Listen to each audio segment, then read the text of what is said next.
Hallelujah, ಸ್ತೋತ್ರ, ವಂದನೆ, ನಿಮಗೆ ಆರಾಧನೆ. ಯೇಸುವಿನ ನಾಮದಲ್ಲಿ ನಿಮ್ಮೆಲ್ಲರನ್ನು ಈ ವಾಕ್ಯವನ್ನು ಧ್ಯಾನಿಸಲು ಆಲಿಸಲು ನಿಮ್ಮನ್ನು ಆಹ್ವಾನಿಸ್ತೇನೆ. ಪ್ರೀತಿಯ ಸಹೋದರ ಸಹೋದರರೇ, ದೇವರೊಟ್ಟಿಗೆ ನಾವಿದ್ದಾಗ ನಮಗೆ ಈ ಲೋಕದಲ್ಲಿ ಭಯವಿಲ್ಲ. ದೇವರೊಟ್ಟಿಗೆ ನಾವು ದಿನನಿತ್ಯವೂ ಇದ್ದಾಗ, ದಿನನಿತ್ಯವೂ ನಮ್ಮೊಟ್ಟಿಗೆ ದೇವರು ಇದ್ದು ನಮ್ಮನ್ನು ಈ ಲೋಕದ ಎಲ್ಲ ಪಾಪಗಳಿಂದ ಕಾಪಾಡುವರು. ಪ್ರೀತಿಯ ಸಹೋದರ ಸಹೋದರರೇ, ನಮಗೆ ಈ ಲೋಕದಲ್ಲಿ ನಮ್ಮ ಪಾಪಗಳು, ನಾವು ದಿನನಿತ್ಯವೂ ಪಾಪದಲ್ಲಿ ನಾವು ಮುಳುಗಿರುತ್ತೇವೆ ಈ ಲೋಕದಲ್ಲಿ. ಏಕೆಂದರೆ ಮಾನವನ ಸ್ವಭಾವಗಳು ಒಳ್ಳೆಯದಾಗಿ, ದೇವರು ನೀತಿವಂತರಾಗಿ, ದೇವರು ಈ ಲೋಕಕ್ಕೆ ಬಂದು ನಮ್ಮನ್ನು ರಕ್ಷಣೆ ಹೊಂದಿಯ ಮಾರ್ಗಕ್ಕೆ ಹೊಂದಿದಾಗ ನೀತಿವಂತರಾಗಿ, ಸತ್ಯವಂತರಾಗಿ ದೇವರು ಮಾಡಿದ್ದರು. ಆದರೆ ದೇವರು ಸತ್ಯವಂತರಾಗಿದ್ದರು. ನಮ್ಮನ್ನು ಸತ್ಯದ ರೀತಿಯಲ್ಲಿ ನಡೆಯಲು ಅವರ ವಾಕ್ಯಗಳು ಮಾಡಿದಾಗಲೂ ಕೆಲವು ಸಮಯದವು ದಿನನಿತ್ಯದಲ್ಲಿ ಪಾಪದಲ್ಲಿ ಬೀಳುತ್ತೇವೆ. ನಮಗೆ ಪಾಪಗಳು ಯಾವ ರೀತಿಯಾಗಿ ನಮ್ಮಲ್ಲಿ ಬೆಳೆಯುತ್ತದೆಂದರೆ, ನಾವು ಎಲ್ಲಿಗೆ ಒಂದು ಸ್ನೇಹಿತರ ಜೊತೆ ಹೋದಾಗ ಸ್ನೇಹಿತನು ಯಾವುದೋ ಇನ್ನೊಬ್ಬ ಸ್ನೇಹಿತನ ಜಗಳವನ್ನು ತಂದು ಇಟ್ಟು ಅವನನ್ನು ಹಲವಾರು ರೀತಿಯಿಂದ ಕೆಟ್ಟ ರೀತಿಯಲ್ಲಿ ಕಾಣುವ ಗುಣಗಳು ನಮ್ಮಲ್ಲಿ ಉತ್ಪತ್ತಿಯಾಗುವಂತೆ ನಮ್ಮಲ್ಲಿ ನಾವು ಮಾಡಿಕೊಳ್ಳುತ್ತೇವೆ. ಆಗ ನಮ್ಮಲ್ಲಿ ಪಾಪ ಬೆಳೆಯುತ್ತದೆ. ಪ್ರೀತಿಯ ಸಹೋದರ ಸಹೋದರರೇ, ಪಾಪಮಯ ಜೀವನವು ಈ ಲೋಕದಲ್ಲಿ ದೇವರು ಅದನ್ನು ತೆಗೆಯುವುದಕ್ಕೋಸ್ಕರ ಈ ಲೋಕಕ್ಕೆ ಬಂದರು ಎಂಬುದನ್ನು ನಾವು ನೋಡ್ತೇವೆ. ಪ್ರೀತಿಯ ಸಹೋದರ ಸಹೋದರರೇ, ಮಾರ್ಕನ ಬರೆದ ಶುಭ ಸಂದೇಶದಲ್ಲಿ 1ನೇ ಅಧ್ಯಾಯದಲ್ಲಿ ವಾಕ್ಯಗಳು 4ರಿಂದ 8ರವರೆಗೆ ಓದುವಾಗ ನಮಗೆ ದೇವರು ಈ ರೀತಿಯಾಗಿ ನಮಗೆ ನುಡಿದಿದ್ದಾರೆ ಎಂಬುದನ್ನು ನಾವು ನೋಡುತ್ತೇವೆ. ಈ ಪ್ರವಾದನೆಗೆ ಅನುಗುಣವಾಗಿ ಯೋಹಾನನು ಪಶ್ಚಾತ್ತಾಪಪಟ್ಟು ಪಾಪಕ್ಕೆ ವಿಮುಖರಾಗಿ ದೇವರಿಗೆ ಅಭಿಮುಖರಾಗಿರಿ, ಸ್ನಾನದೀಕ್ಷೆಯನ್ನು ಪಡೆದುಕೊಳ್ಳಿರಿ, ದೇವರು ನಿಮ್ಮ ಪಾಪಗಳನ್ನು ಕ್ಷಮಿಸಿಬಿಡುವರು, ದೇವರು ನಿಮ್ಮ ಪಾಪಗಳನ್ನು ಕ್ಷಮಿಸಿಬಿಡುವರು ಎಂದು ಬೆಂಗಾಡಿನಲ್ಲಿ ಜನರಿಗೆ ಸಾರಿ ಹೇಳುತ್ತಾ ಸ್ನಾನದೀಕ್ಷೆ ಕೊಡುತ್ತಾ ಇದ್ದನು. ಯಾರು? ಸಂತ ಯೋಹಾನರು ಎಂಬುದನ್ನು ನಾವು ನೋಡ್ತೀವಿ. ಪ್ರೀತಿಯ ಸಹೋದರ ಸಹೋದರರೇ, ಸಂತ ಯೋಹಾನರು ಹಲವಾರು ರೀತಿಯಿಂದ ಈ ಲೋಕದಲ್ಲಿ ಅವರು ಪಾಪಮಯ ಜೀವನದಿಂದ ಹೊರತರಲು ಜನರನ್ನು ಅವರು ಸ್ನಾನದೀಕ್ಷೆಯನ್ನು ಕೊಟ್ಟು ಈ ಲೋಕದಿಂದ ಪಾಪಮಯ ಜೀವನದಿಂದ ಬಿಡುಗಡೆಯಾಗಿ ಸ್ವರ್ಗದತ್ತ ನಡೆಯಿರಿ ಎಂದು ನುಡಿಯುತ್ತಿದ್ದರು. ಅವರು ಯೋಹಾನನು ಪಶ್ಚಾತ್ತಾಪಪಟ್ಟು ಪಾಪಕ್ಕೆ ವಿಮುಖರಾಗಿರಿ, ದೇವರಿಗೆ ನೀವು ಅಭಿಮುಖರಾಗಿರಿ, ದೇವರಿಗೆ ನೀವು ಅಭಿಮುಖರಾಗಿರಿ. ಇಲ್ಲದಿದ್ದರೆ ದೇವರ ಕಾರ್ಯಗಳು ನಡೆಯದಿದ್ದರೆ ನಿಮ್ಮ ಕುಟುಂಬಗಳಲ್ಲಿ ಶಾಂತಿ ಇಲ್ಲದದ್ದಾಗುತ್ತದೆ. ನಿಮ್ಮ ಕುಟುಂಬಗಳಲ್ಲಿ ದೇವರತ್ತ ನೀವು ವಿಮುಖರಾಗಿ ನಡೆಯದಿದ್ದರೆ ನಿಮ್ಮ ಕುಟುಂಬಗಳಲ್ಲಿರುವ ಕುಂದು ಕೊರತೆಗಳನ್ನು ನೀವಾಗಿಯೇ ಅದನ್ನು ಸರಿ ಇಲ್ಲದಾಗಿ ಮಾಡಿಕೊಳ್ಳುತ್ತೀರಿ.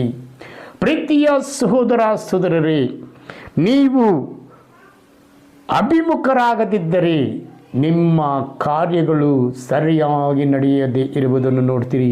ಪ್ರೀತಿಯ ಸಹೋದರ ಸಹೋದರರೇ, ಇಗೋ ನಾನೇ ಜೀವದಾಯಕ ರೊಟ್ಟಿ ಎಂದರು ಯೇಸು, ನಾನೇ ಈ ಲೋಕಕ್ಕೆ ಬಂದಿದ್ದೇನೆ ಎಂದರು ಯೇಸು, ನಾನೇ ಬೆಳಕಾಗಿ ಬಂದಿದ್ದೇನೆ ಎಂದರು ಯೇಸು.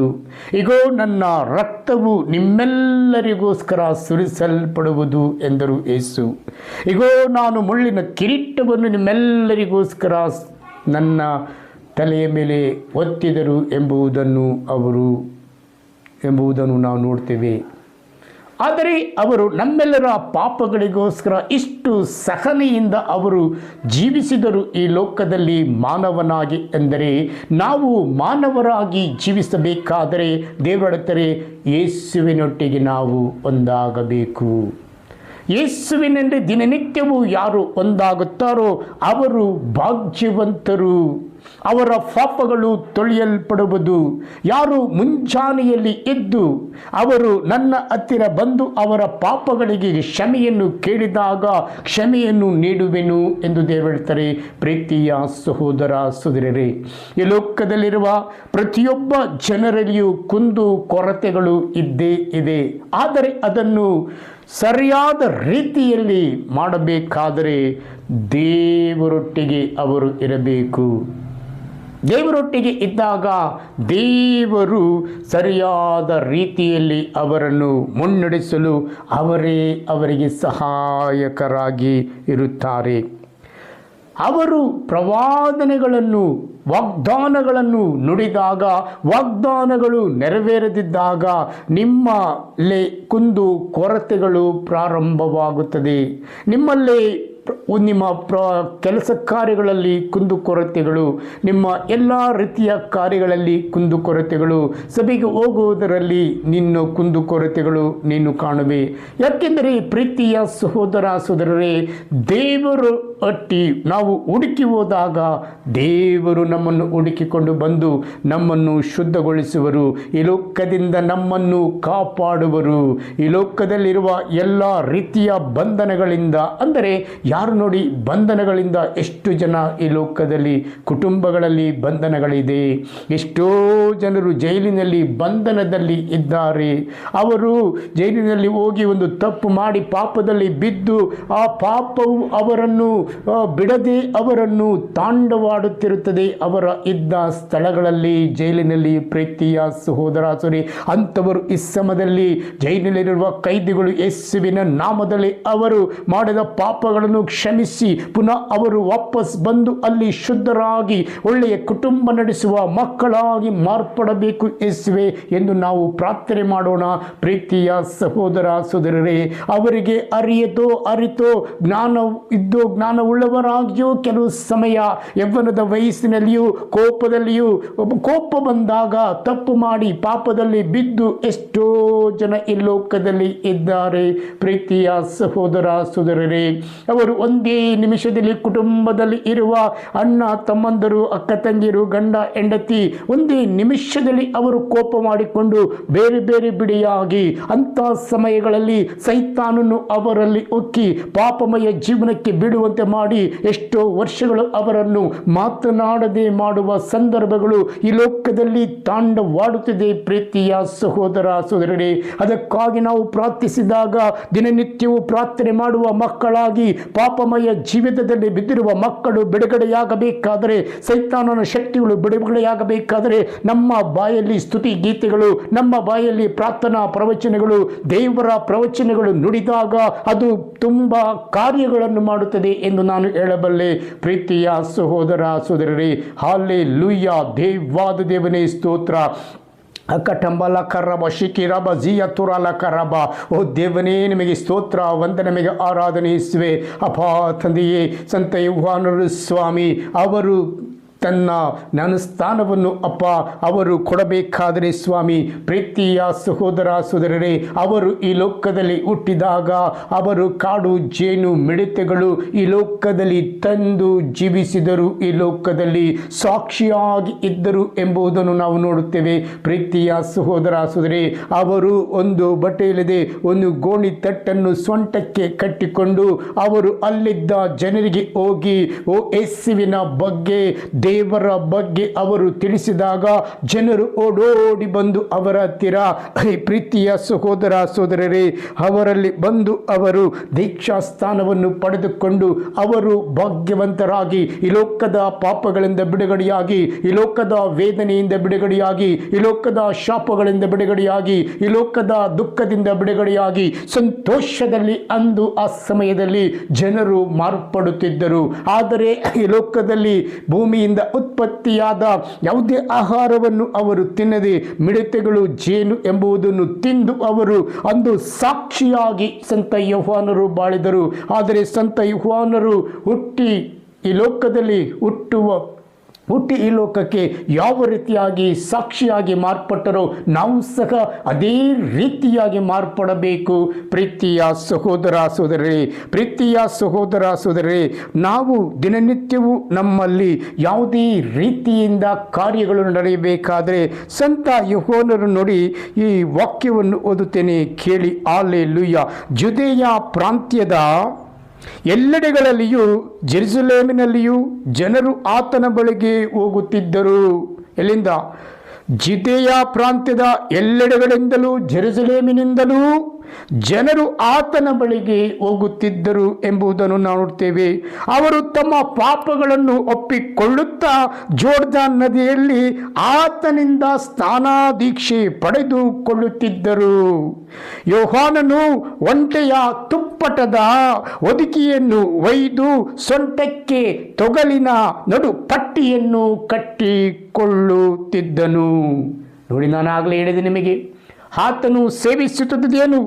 ಮಿಡತೆಗಳು, ಕಾಡು ಜೇನು ಆತನ ಆಹಾರವಾಗಿತ್ತು ಅಂದು. ನನ್ನ ನಂತರ ನನಗಿಂತಲೂ ಶಕ್ತರೊಬ್ಬರು ಬರುತ್ತಾರೆ, ಬಗ್ಗಿ ಅವರ ಪಾದ ರಕ್ಷೆಗಳನ್ನು ಬಿಚ್ಚುವುದಕ್ಕೂ ನಾನು ಅರ್ಹನಲ್ಲ. ಹಲ್ಲೆಲೂಯಾ. ಯುಕುರಾಬ ಶಠರಕಲಕರ ಬಂಬಲಾಬ. ನಾನು ನಿಮಗೆ ನೀರಿನಿಂದ ದೀಕ್ಷಾಸ್ಥಾನವನ್ನು ಕೊಟ್ಟೆನು, ಅವರಾದರೋ ನಿಮಗೆ ಪವಿತ್ರಾತ್ಮ ಭರಿತರಾಗಿ ದೀಕ್ಷಾಸ್ಥಾನ ಕೊಡುವರು ಎಂದು ಘೋಷಿಸಿದನು ಎಂಬುದನ್ನು ನಾವು ನೋಡುತ್ತೇವೆ ಈ ಬೈಬಲ್ ಗ್ರಂಥದಲ್ಲಿ. ಪ್ರೀತಿಯ ಸಹೋದರರೇ, ನೋಡಿ, ಸಂತ ಯೋಹಾನರು ಅವರು ಯಾವ ರೀತಿಯಾಗಿ ಸಾಕ್ಷಿ ಆದರು. ಈ ಲೋಕದಲ್ಲಿ ಹಲವಾರು ಪಾರಿವಾಳಗಳು, ಪಕ್ಷಿಗಳನ್ನು ನೋಡಿ, ಕಾಗೆಗಳನ್ನು ನೋಡಿ, ಅವರಿಗೆ ಅದಕ್ಕೆ ಆಹಾರವಿಲ್ಲ, ಆದರೆ ಅದು ಓಡಾಡಿಕೊಂಡು ಈ ಲೋಕದಲ್ಲಿ ಹಸಿರಾದ ಸ್ಥಳಗಳಲ್ಲಿರುವ ಅಲ್ವಾ ಎಲೆಗಳು, ಚಿಕ್ಕ ಚಿಕ್ಕ ಆ ಪ್ರಾಣಿಗಳನ್ನು ತಿಂದು ಅವರು ಜೀವಿಸುತ್ತವೆ. ಪ್ರೀತಿಯ ಸಹೋದರರೇ, ಸಂತ ಯೋಹಾನರು ಮಾಡಿದ ಈ ಕಾರ್ಯವನ್ನು ನಾವು ನೋಡುವಾಗ ಅವರು ಈ ಲೋಕದಲ್ಲಿ ಸಾಕ್ಷಿಯಾಗಿ ಮಾರ್ಪಟ್ಟಿದ್ದನ್ನು ನಾವು ಇಂದು ನೋಡಿದೆವು. ಅದೇ ರೀತಿಯಾಗಿ ನಾನು ಈ ಸಮಯದಲ್ಲಿ ಬ್ಯಾಪ್ಟಿಸಮ್ ತೆಗೆದುಕೊಂಡು ನನ್ನಲ್ಲಿ ಯಾವ ರೀತಿಯ ಕಾರ್ಯ ನಡೆದಿದೆ. ನಾನು 20 ವರ್ಷ ಆಯಿತು, 10 ವರ್ಷ ಆಯಿತು, 30 ವರ್ಷ ಆಯಿತು, 40 ವರ್ಷ ಆಯಿತು, ಬ್ಯಾಪ್ಟೈಸ್ ಯು, ಆದರೆ ನೀನು ಏನು ಮಾಡಿರುವೆ ಎಂಬುದನ್ನು ನೋಡಿ. ಪ್ರಿಯರೇ, ನಮ್ಮಲ್ಲಿರುವುದೆಲ್ಲವೂ ಈ ಲೋಕದ ವಸ್ತುಗಳು ನಮ್ಮದಲ್ಲ. ನಾವು ಪಯಣಕ್ಕಾಗಿ ಈ ಲೋಕಕ್ಕೆ ಬಂದಿದ್ದೇವೆ, ಪುನಃ ನಾವು ವಾಪಸ್ ಹೋಗಬೇಕಾಗಿದೆ. ಎಂದಾದರೂ ಮನುಷ್ಯನೇ ನೆನೆಸಿ ನೋಡು, ಥಿಂಕ್ ಮಾಡಿ ನೋಡು, ಯೋಚನೆ ಮಾಡಿ ನೋಡು, ಆಲೋಚನೆ ಮಾಡಿ ನೋಡು. ಈ ಲೋಕದಲ್ಲಿ ಮಾಡುವ ಕಾರ್ಯಗಳು ಯೇಸು ಸ್ವಾಮಿ ಬಂದು ಮುಗಿಸಿದರು, ಸಂತ ಯೋಹಾನರು ಮುಗಿಸಿದರು. ಆದರೆ ಯೋಹಾನನು ಹುಟ್ಟುವ ಮೊದಲೇ ಸಂತ ಮರಿಯಮ್ಮನವರು ಯೋಹಾನನ ಮನೆಗೆ ಹೋಗಿ ತಂಗಿದ್ದರು ಎಂಬುದನ್ನು ನಾವು ನೋಡ್ತೀವಿ. ಪ್ರೀತಿಯ ಸಹೋದರರೇ, ಅವರು ಮಾಡಿದ ಸೇವೆ ಎಂಥದ್ದು, ಸಂತ ಮರಿಯಮ್ಮನವರು ಮಾಡಿದ ಸೇವೆ ಎಂಬುದನ್ನು ನಾವು ನೋಡ್ತೇವೆ. ಆದರೆ ನಮ್ಮ ಸೇವೆ ಏನು? ನಾವು ಸೇವೆ ಮಾಡಬೇಕಾದರೆ ಯಾವ ರೀತಿಯಾಗಿ ಸೇವೆ ಮಾಡಬೇಕು? ಈ ಲೋಕದಲ್ಲಿ ಪ್ರವಚನಗಳನ್ನು ನಾವು ನುಡಿದರೆ ಸಾಲದು, ನುಡಿದಂತೆ ನಡೆಯಬೇಕು ಎಂದು ಹೇಳುತ್ತಾರೆ. ಯೇಸು ನುಡಿದಂತೆ, ತನ್ನ ಯೆಹೋವನಿಗೆ, ಪಿತಾದೇವರಿಗೆ ನುಡಿದಂತೆ ಅವರು ಈ ಲೋಕದಲ್ಲಿ ಸಾಕ್ಷಿಯಾದರು. ಪ್ರತಿಯೊಬ್ಬರೂ ಸಹ ಅದೇ ರೀತಿಯಾಗಿ ಸಾಕ್ಷಿಯಾಗಿ ಮಾರ್ಪಟ್ಟರೆ ಈ ಲೋಕದಲ್ಲಿ ಹುಟ್ಟಿದ ಪ್ರತಿಯೊಬ್ಬರೂ ಸಾರ್ಥಕವಾಗಿ ದೇವರ ಕಡೆ ಅವರು ಮನತಿರುಗಿದಾಗ ದೇವರಿಗೆ ಎಷ್ಟು ಸಂತೋಷ. ಸ್ವರ್ಗದಲ್ಲಿರುವ ಎಲ್ಲ ದೇವದೂತರು ಇನ್ನೂ ಅಧಿಕವಾಗಿ ಕುಣಿಯುವರು. ಪ್ರೀತಿಯ ಸಹೋದರ ಸಹೋದರಿಯರೇ, ನಮ್ಮ ಪಾಪಗಳೇ ನಮ್ಮನ್ನು ತಾಂಡವಾಡುತ್ತಿರಲು ನಾವು ಯಾವ ರೀತಿಯಾಗಿ ಶುದ್ಧರಾಗಲು ಸಾಧ್ಯ? ಜೋಸೇಫನು ಬೈಬಲ್ ಗ್ರಂಥದಲ್ಲಿ ನಾವು ನೋಡ್ತೇವೆ, ಆತನು ಕೊನೆಯ ಮಗನಾಗಿದ್ದರೂ ಮನೆಯಲ್ಲಿ ಆತನನ್ನು ಈಜಿಪ್ಟ್ ದೇಶಕ್ಕೆ ಅಣ್ಣ ತಮ್ಮಂದಿರು ಮಾರಿಬಿಡುತ್ತಾರೆ. ಆತನು ಈಜಿಪ್ಟ್ ದೇಶಕ್ಕೆ ಅಲ್ಲಿ ಇದ್ದುಕೊಂಡು ಆ ರಾಜನ ಬಳಿಗೆ ಹೋಗಿ ರಾಜನು ಅವರಿಗೆ ಒಂದು ಅಧಿಕಾರವನ್ನು ಕೊಡ್ತಾನೆ. ಇಲ್ಲಿಂದ ಓದುವನಿಗೆ ಈತನಿಗೆ ಅಧಿಕಾರವನ್ನು ಕೊಟ್ಟಾಗ ಆ ರಾಜನ ಹೆಂಡತಿಯು ಈತನನ್ನು ಪ್ರೇರೇಪಿಸಿದಾಗ ಆತನು ಅದನ್ನು ಹಿಂಜರಿದು, ಈ ಪಾಪದಲ್ಲಿ ನಾನು ಬೀಳುವುದಿಲ್ಲ, ಈ ಪಾಪಮಯ ಜೀವನಕ್ಕೆ ನನಗೆ ಬೇಡ ಅಮ್ಮ, ರಾಜರು ನನಗೆ ಈ ಲೋಕದ ಎಲ್ಲ ಕಾರ್ಯಗಳನ್ನು, ನಿನ್ನ ಮನೆಯ ಕಾರ್ಯಗಳನ್ನು, ಲೋಕದಲ್ಲಿರುವ ಎಲ್ಲ ಕಾರ್ಯಗಳನ್ನು ನೋಡಿಕೊಳ್ಳಲು ನನಗೆ ಅಧಿಕಾರ ಕೊಟ್ಟಿದ್ದಾರೆ, ನಿನ್ನ ಮೇಲೆ ನನಗೆ ಅಧಿಕಾರ ಕೊಟ್ಟಿಲ್ಲ ಎಂದು ಆತನು ದೂಷಿಸಿದನು. ಆ ಪಾಪದಲ್ಲಿ ಬೀಳದಂತೆ ಆತನು ಕಾಪಾಡಿಕೊಂಡನು. ದೇವರು ಆತನ ಸಂಗಡ ಇದ್ದ ಕಾರಣ ನೀವು ಪ್ರತಿಯೊಬ್ಬರು ಈ ಲೋಕಕ್ಕೆ ನಾವು ಹುಟ್ಟಿದ್ದೇವೆ. ದೇವರು ಯಾರ ಜೊತೆ ಇದ್ದಾರೋ ಅವರು ಈ ಲೋಕದಲ್ಲಿ ಸಾಕ್ಷಿಗಳಾಗಿ ಕುಟುಂಬಗಳಲ್ಲಿ ತೊಂದರೆ ತೊಡಕು ಇಲ್ಲದೆ ಜೀವಿಸುವ ವ್ಯಕ್ತಿಗಳನ್ನು ನಾವು ನೋಡಬಹುದು. ಪ್ರೀತಿಯ ಸಹೋದರ ಸಹೋದರಿಯರೇ, ಜೋಸೇಫನನ್ನು ಪಾಪದಿಂದ ಕಾಪಾಡಿದ ದೇವರು ಇಂದು ನಿಮ್ಮ ಪಾಪದಿಂದ ನಿಮ್ಮನ್ನು ಕಾಪಾಡುವರು. ಏಕೆಂದರೆ ಜೋಸೇಫನು ಲೋಕಕ್ಕೆ ಹುಟ್ಟಿದಾಗ ಆತನು ಮಾರಲ್ಪಟ್ಟನು, ಆದರೂ ಸಹ ದೇವನು ಆತನನ್ನು ಅಲ್ಲಿ ಒಂದು ಅಧಿಕಾರದಿಂದ ಜೀವಿಸಿದನು ಈಜಿಪ್ಟ್ ದೇಶದಲ್ಲಿ ಎಂಬುದನ್ನು ನಾವು ನೋಡ್ತೇವೆ. ಪ್ರೀತಿಯ ಸಹೋದರ ಸಹೋದರಿ, ಪಾಪಮಯ ತಾಂಡವಾಡುತ್ತಿದ್ದರು.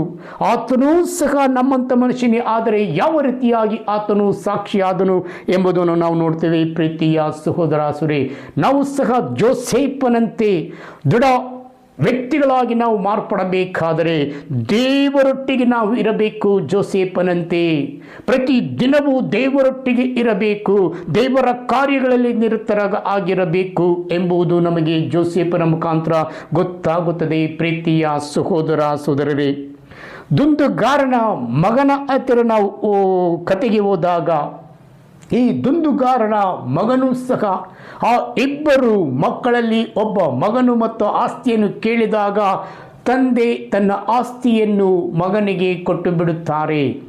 ಆ ಮಗನು ತನ್ನ ಆಸ್ತಿಯನ್ನು ಮಾರಿ ತನ್ನ ಎಲ್ಲ ಸ್ನೇಹಿತರಿಗೂ ಆ ಹಣವನ್ನು ವೆಚ್ಚ ಮಾಡಿ ಜೇಬು ಖಾಲಿಯಾಗುವಂತೆ ಮಾಡಿಬಿಡುತ್ತಾರೆ. ಹಣ ಇರುವವರೆಗೂ ಆತನ ಸುತ್ತಲೂ ಆತನ ಜೊತೆ ಎಲ್ಲ ಸ್ನೇಹಿತರು ಇರುತ್ತಾರೆ. ಹಣ ಖಾಲಿಯಾದ ತಕ್ಷಣ ಒಬ್ಬೊಬ್ಬರೇ ಕಾಲು ಕಿತ್ತು ಅವರವರ ಕೆಲಸಕ್ಕೆ ಅವರು ಹೊರಟೋಗ್ತಾರೆ. ಪ್ರೀತಿಯ ಸಹೋದರ ಸಹೋದರಿಯರೇ, ಆದರೆ ಈತನು ಖಾಲಿಯಾದ ಮೇಲೆ ಒಬ್ಬಂಟಿಗನಾಗಿ ನಡೆದುಕೊಂಡು ಜೇಬಿನಲ್ಲಿ ಕೈ ಇಟ್ಕೊಂಡು ಹೋಗ್ತಾ ಇರಬೇಕಾದರೆ ಅಂಗಡಿಗಳನ್ನು ಎಡಗಡೆಯು ಬಲಗಡೆ ನೋಡಿದಾಗ ಅಂಗಡಿಗಳು ಇದೆ, ಅಲ್ಲಿ ಸ್ವೀಟು ಏನೇನೋ ಆತನ ಕಣ್ಣಿಗೆ ತಿನ್ನಬೇಕಂತ ಕಾಣಿಸ್ತದೆ, ಆದರೆ ಜೇಬಿನಲ್ಲಿ ಕಾಸಿಲ್ಲ. ಜೇಬಿನಲ್ಲಿ ತಂದೆ ಆಸ್ತಿ ಕೊಟ್ಟಾಗ ಜೇಬಿನಲ್ಲಿ ತುಂಬ ಹಣ ಇದ್ದಾಗ ತುಂಬ ಸ್ನೇಹಿತರಿದ್ದರು, ತುಂಬ ಹಣವಿತ್ತು. ಆತನು ಅಹಂಕಾರದಿಂದ ಅಹಂಭಾವದಿಂದ ಆತನು ನಡೆದುಕೊಂಡನು ಎಂಬುದನ್ನು ನೋಡ್ತೇವೆ. ಪ್ರಿಯರೇ, ಇಂದು ನೆನೆಸಿರಿ, ನಿಮ್ಮ ಅಹಂಕಾರ ಅಹಂಭಾವಗಳು ಎಷ್ಟೇ ಇದ್ದರೂ ದೇವರು ಈ ಸಮಯದಲ್ಲಿ ನಿಮ್ಮನ್ನು ಮುಟ್ಟಲಿ ಎಂದು ನಾನು ಪ್ರಾರ್ಥನೆ ಮಾಡುತ್ತೇನೆ. ಅಹಂಕಾರಗಳಲ್ಲಿರುವ ಅಹಂಕಾರತನ ಇದ್ದರೂ ಸಹ ದೇವರು ಇಳಿಸಿ ನಿಮಗೆ ದೇವರ ಪ್ರೀತಿಯ ಮಕ್ಕಳಾಗಿ ಈ ಸಮಯದಲ್ಲಿ ನಿಮ್ಮನ್ನು ಮಾರ್ಪಡಿಸಲಿ ಎಂದು ನಾನು ದೇವರಲ್ಲಿ ಪ್ರಾರ್ಥನೆ ಮಾಡುತ್ತೇನೆ. ಪ್ರಿಯರೇ, ದುಂದುಗಾರನ ಮಗನಿಗೆ ಯಾವ ರೀತಿಯಾಗಿ ಅಹಂಕಾರದಿಂದ ಎಲ್ಲವನ್ನು ಕಳೆದುಕೊಂಡು ಆತನು ಹೊರಟು ಹೋಗ್ತಾ ಇರ್ತಾನೆ. ಯಾವುದೋ ಒಂದು ಹಂದಿ ಮೇಯಿಸುವ ಒಂದು ಮನೆಗೆ ಹೋಗಿ ಅಲ್ಲಿ ಹಂದಿ ಮೇಯಿಸಿಕೊಂಡು ಕೆಲಸ ಮಾಡ್ತಾನೆ. ಆದರೆ ಆತನಿಗೆ ಕೇಳಿದಾಗ ನಿನಗೆ ಕೊಡಲು ಊಟವಿಲ್ಲ, ಸಂಬಳವಿಲ್ಲ, ಬೇಕಾದರೆ ಇರು ಎಂದು ಆತನು ಓನರ್ ಹೊರಟು ಬಿಟ್ಟನು. ಆದರೆ ಈತನು ಆ ಹಂದಿಗಳಿಗೆ ಮೇವನ್ನು ಹಾಕುತ್ತಾ ನೋಡ್ತಾನೆ. ಒಟ್ಟನ್ನು ತಿನ್ನಬೇಕಾದರೂ ಆ ಒಟ್ಟನ್ನು ಸಹ ಹಂದಿಗಳು ಮಿಕ್ಕಿ ಸಿಕ್ಕಿದ್ದು ಆತನಿಗೆ ಸಿಗ್ತಾ ಇಲ್ಲ. ಹಂದಿಗಳು ಬಕ ಎಂದು ತಿನ್ನುವ ಹಂದಿಗಳ ಜೊತೆ ಆತನು ಇದ್ದನು ಎಂಬುದನ್ನು ನೋಡ್ತೀವಿ ಪ್ರೀತಿಯ ಸಹೋದರ ಸಹೋದರಿಯರೇ. ಆದರೆ ಈತನಿಗೆ ಹೊಟ್ಟೆ ಯಾವಾಗ ಚುರುಕೆಂದಿತೋ ತನ್ನ ನಿರ್ಧಾರಗಳು ಆತನಲ್ಲಿಯೇ, ಆತನ ಮನಸ್ಸು ಬದಲಾಯಿತು, ಆತನ ನಿರ್ಧಾರಗಳು ಬದಲಾಯಿತು, ಆತನಲ್ಲಿದ್ದ ಅಹಂಕಾರ ಅಹಂಭಾವ ಯಾವಾಗ ಇಳಿಯಿತೋ ಪ್ರೀತಿಯ ಸಹೋದರ ಸಹೋದರರೇ, ಆತನು ದೇವರಿಗೆ ಹೇಳುತ್ತಾನೆ, ನಾನು ಮನಮರುಗುತ್ತೇನೆ. ಪಶ್ಚಾತ್ತಾಪ ಪಟ್ಟು ಆತನು ತನ್ನ ತಂದೆ ಮನೆಯನ್ನು ನೆನೆಸಿಕೊಳ್ಳುತ್ತಾನೆ. ನನ್ನ ತಂದೆ ಮನೆಯಲ್ಲಿ ಎಷ್ಟು ಜನ ಕೆಲಸ ಮಾಡುತ್ತಾರೆ, ಅವರಿಗೆ ಸಮಯಕ್ಕೆ ತಕ್ಕ ಅವರಿಗೆ ಊಟ ಉಪಚಾರಗಳು ನಡೆಯುತ್ತಾ ಇದೆ, ಅವರಿಗೆ ಬಟ್ಟೆಗಳು ನಡೆಯುತ್ತಾ ಇದೆ, ನನ್ನ ಬಟ್ಟೆಗಳು ಹರಿದು ಹೋಗಿದೆ, ನಾನು ಇಂಥ ಸ್ಥಿತಿಗೆ ಬರಲು ನಾನೇ ಕಾರಣ ಎಂದು ಆತನು ದುಃಖ ಪಡುತ್ತಾನೆ, ವೇದನೆ ಪಡುತ್ತಾನೆ. ಈ ಲೋಕದ ಆಸೆಗಳಿಗೆ ಬಿದ್ದೆ ಅಹಂಕಾರಿಯಾಗಿ ಬಾಳಿದೆ, ವೇಶ್ಯತನಕ್ಕೆ ನಾನು ಹೋದೆ, ಎಲ್ಲವನ್ನೂ ಕಳೆದುಕೊಂಡೆ. ಆಗ ಆತನು ತನ್ನ ತಂದೆಯ ಬಳಿಗೆ ಹೋಗಲು ನಿರ್ಧಾರ ಮಾಡುತ್ತಾನೆ. ದೇವರೇ, ನಾನು ಪಾಪ ಮಾಡಿಬಿಟ್ಟೆ, ನನ್ನನ್ನು ಕ್ಷಮಿಸಿರಿ ದೇವರೇ ಎಂದು ಹೇಳಿ ದೇವರಿಗೆ ವಿರುದ್ಧವಾಗಿ ನಿಮಗೆ ಪಾಪ ಮಾಡಿಬಿಟ್ಟೆ. ಇನ್ನೂ ನನ್ನ ತಂದೆಯ ಹತ್ತಿರ ನಾನು ಹೋಗಿ ನನ್ನ ಕ್ಷಮೆಯನ್ನು ಯಾಚಿಸಿ ನಿನ್ನ ಮನೆಯಲ್ಲಿ ಒಂದು ಕೆಲಸದ ಆಳಾಗಿ ನನ್ನನ್ನು ಇಟ್ಟುಕೋ ಅಪ್ಪ ಎಂದು ಹೇಳಿ ನನ್ನ ತಂದೆಯ ಬಳಿ ಹೋಗಲು ಇಷ್ಟಪಡುತ್ತಾನೆ. ಹಂದಿಗಳಲ್ಲಿ ಮೇಯಿಸುತ್ತ ಆತನ ದೇಹವಲ್ಲ ವಾಸನೆ, ಆತನು 10 ಅಡಿ 20 ಅಡಿ ದೂರ ಬರ್ತಾ ಇದ್ರು, ಆ ವಾಸನೆ ಬರ್ತಾ ಇದೆ. ಪ್ರಿಯರೇ, ಆ ಮಗನು ಬರಬೇಕಾದರೆ ತಂದೆ ಕಾಯುತ್ತಾ ಇದ್ದನು. ದೂರದಿಂದ ನೋಡಿದಾಗ ಆ ಮಗನ ಪರಿಸ್ಥಿತಿಯನ್ನು ನೋಡಿ, ಆದರೆ ಆ ಮಗನ ಆ ಕೊಳೆ ಗಿಡೆ ಎಲ್ಲ ನೋಡಿ ಆದರೂ ಸಹ ತಂದೆ ತನ್ನ ಮಗನನ್ನು ಕಂಡು ಹಿಡಿದು ಬಿಟ್ಟಿರುತ್ತಾರೆ. ಮಗನ ಪರಿಸ್ಥಿತಿಯನ್ನು ನೋಡಿ ತಂದೆಗೆ ಎಷ್ಟು ಕಣ್ಣೀರಿಟ್ಟಿರಬೇಕು ನೋಡಿ.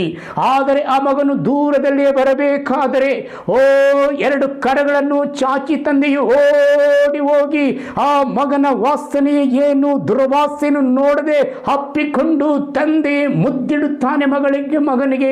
ಪ್ರೀತಿಯ ಸಹೋದರ ಸಹೋದರರೇ, ಇಂದು ನೀವು ಆಲೋಚನೆ ಮಾಡಿ ನೋಡಿ, ನಮ್ಮ ಕುಟುಂಬಗಳಲ್ಲಿ ನಾವು ಇರುವ ಯಾವ ರೀತಿಯ ಪಾಪದಲ್ಲಿ ನಾವು ಇದ್ದೇವೆ, ಯಾವ ರೀತಿಯ ಪಾಪ ನಮ್ಮ ಕುಟುಂಬಗಳಲ್ಲಿ ನಮ್ಮಲ್ಲಿ ಇದೆ, ನನ್ನಲ್ಲಿ ಬೇರೂರಿದೆ. ಯೋಚನೆ ಮಾಡಿ ನೋಡಿ, ಆ ಪಾಪವನ್ನು ಹೊರ ತೆಗೆದು ಹಾಕಲು ನೀನೇ ನಿರ್ಧಾರ ತೆಗೆದುಕೋ. ಈ ಲೋಕದಲ್ಲಿ ಪಾಪಕ್ಕೆ ಪಶ್ಚಾತ್ತಾಪಪಟ್ಟು ಪಾಪಕ್ಕೆ ಮುಖರಾಗಿ ದೇವರಿಗೆ ನೀನು ಅಭಿಮುಖನಾಗಿ ಹೋಗು. ದೇವರು ನಿನ್ನನ್ನು ಎಲ್ಲ ಪಾಪಗಳಿಂದ ಬಿಡಿಸುವರು. ಪ್ರೀತಿಯ ಸಹೋದರ ಸಹೋದರರೇ, ಹಲ್ಲೆಲೂಯ. ದೇವಾದ ದೇವನೇ ಸ್ತೋತ್ರ, ರಾಜಾದಿರಾಜನೇ ಸ್ತೋತ್ರ. ಹಿಂದೂ ದೇವರು ದುಂದುಗಾರನ ಮಗನನ್ನು ಕ್ಷಮಿಸಿ ದೇವರು ಆರಾಧನೆ, ಕ್ಷಮಿಸಿ ದೇವರು ಆತನಿಗೆ ಬಿಡುಕೊಟ್ಟ ದೇವರು ಇಂದು ನಿಮಗೆ ಬಿಡುಗಡೆ ಕೊಡುವರು. ಜೋಸೇಫನಿಗೆ ಬಿಡುಗಡೆ ಕೊಟ್ಟ ದೇವರು ನಿಮಗೂ ಬಿಡುಗಡೆ ಕೊಡರು. ಯೋಹಾನನ ಮುಖಾಂತರ ದೇವರು ಮಾಡಿದ ಕಾರ್ಯಗಳು, ಅದ್ಭುತ ಕಾರ್ಯಗಳು ಎಂದು ನಿಮಗೂ ಮಾಡುವರು. ಪ್ರೀತಿಯ ಸಹೋದರ ಸಹೋದರರೇ, ಸರ್ವವಲ್ಲಭರು ಮಹಾಪರಿಶುದ್ಧರಾದ ಸ್ವಾಮಿ ಶಿವೇ ಕರುಣಾಕರ ತಂದೆಯೇ, ಇಂದು ನಮ್ಮೆಲ್ಲರ ಪಾಪಗಳು ನಿಮಗೆ ಸಮರ್ಪಣೆ ಮಾಡ್ತೇವೆ ಸ್ವಾಮಿ. ನಮ್ಮೆಲ್ಲರ ಪಾಪಗಳು ಇಂದು ಹೊಸ ಡಿಸೆಂಬರ್ಗೆ ನಾವು ಹೋಗ್ತಾ ಇದ್ದೀವಿ ಸ್ವಾಮಿ. ಆಗಮನ ಕಾಲಕ್ಕಾಗಿ ನಾವು ಕಾದಿದ್ದೇವೆ. ಆಗಮನ ಕಾಲ ಎಂದರೆ ಯೇಸು ಹುಟ್ಟುವ ಕಾಲ. ಆಗಮನ ಕಾಲಕ್ಕೆ ನಾವು ಕಾದಿರಬೇಕಾದರೆ ಯೇಸುವನ್ನು ಆಹ್ವಾನಿಸುವಾಗ, ಅವರು ಹುಟ್ಟುವಾಗ ನಮ್ಮ ಜೀವಿತದಲ್ಲಿ, ನಮ್ಮ ದೇಹದಲ್ಲಿ, ನಮ್ಮ ಕುಟುಂಬಗಳಲ್ಲಿ, ನಮ್ಮ ಅಣ್ಣ ಬಂಧುಗಳಲ್ಲಿ, ಈ ಲೋಕದಲ್ಲಿ, ನಮ್ಮ ಕರ್ನಾಟಕದಲ್ಲಿ, ನಮ್ಮ ಇಂಡಿಯಾದಲ್ಲಿ ಇರುವ ಪ್ರತಿಯೊಬ್ಬ ಸಭೆಗಳ ಇರುವ ಮಕ್ಕಳು, ಪ್ರತಿಯೊಬ್ಬರು ಇರುವ ಪ್ರತಿಯೊಬ್ಬ ಜನರು ಯೇಸುವಿನ ನಾಮದಲ್ಲಿ ಎಲ್ಲರೂ ಪಾಪದಿಂದ ಬಿಡುಗಡೆಯಾಗಲೆಂದು ನಾನು ಪ್ರಾರ್ಥನೆ ಮಾಡ್ತೇನೆ ಸ್ವಾಮಿ. ಯೋಕಾರಬ ಶಾಲಾ ರೊಬ್ಬುತ್ತೂರಾಲಕಾರಬ ಎಲ್ಲರೂ ನೀನು ಬಿಡುಗಡೆಗೊಳಿಸಿದ್ದಕ್ಕಾಗಿ ಸ್ತೋತ್ರ, ವಂದನೆ. ನಮ್ಮ ಇಂಡಿಯದಿರುವ ಒಂದೊಂದು ಅಪ್ಪ ಒಬ್ಬೊಬ್ಬ ಇಂಡಿಯದರನ್ನು ಮುಟ್ಟಿರಿ ಸ್ವಾಮಿ. ಕರ್ನಾಟಕದಲ್ಲಿ ಇರುವರು ಮುಟ್ಟಿರಿ ಸ್ವಾಮಿ. ನಮ್ಮ ಬೆಂಗಳೂರು ನಗರವನ್ನು ಇದ್ದಿರುವವರನ್ನು ಮುಟ್ಟಿರಿ ಸ್ವಾಮಿ. ಮುಟ್ಟಿದ್ದಕ್ಕಾಗಿ ಸ್ತೋತ್ರ, ವಂದನೆ, ನಿಮಗೆ ಆರಾಧನೆ ಯೇಸುವಿನ ನಾಮದಲ್ಲಿ ನಾನು ಪ್ರಾರ್ಥನೆ ಮಾಡ್ತೇನೆ ಸ್ವಾಮಿ. ಆಮೇನ್, ಆಮೇನ್, ಆಮೇನ್.